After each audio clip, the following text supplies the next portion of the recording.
And a man wanted for questioning over a series of robberies turned himself into a police station this afternoon and thus escaped detection as everyone drove right past him.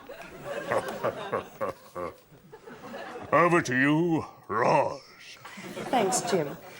This week sees the federal government standing firm on its decision not to release the so-called secret docs papers. The Workplace Relations Minister, Peter Reith, maintains the documents are protected.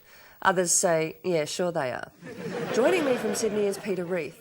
Peter Reith, what the Sam Hill is going on? Roz, these documents have a commercial in confidence status. What does that mean? Well, they were prepared by a private sector consultant. Who is now your personal advisor? Well, look, quite frankly, you can say that if you like, but the fact he is, isn't he? Well, whether he is or he isn't is irrelevant. The Australian people aren't interested in whether there was a report. What they want to see is world's best work practices on our wharves. They want to see value for money. Didn't the Australian public spend $1 million for the report? How do they know if they've got value for money if you don't let them see it? Well, look, you can say that if you like. Well, it's the truth, isn't it? Well, whether it's the truth or not is irrelevant. But, Mr. Reith... No, in any event, the report is part of cabinet deliberations. It's a bit like admiring Da Vinci's Mona Lisa and then wanting to have a look at his preliminary sketches. It'd take away from the mystery and spoil it. Are you suggesting that your handling of the docs dispute is a work of art? Look, you can say that if you like. Please don't smile, Mr. Reith. It's really quite horrible.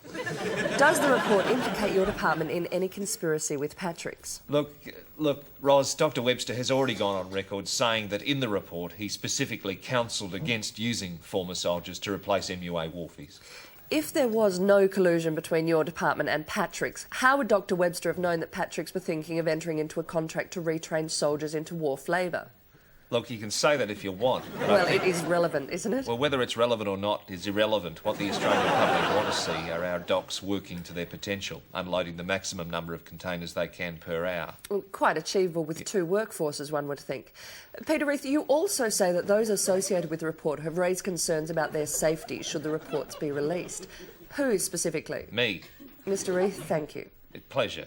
Oh, please, no smiling.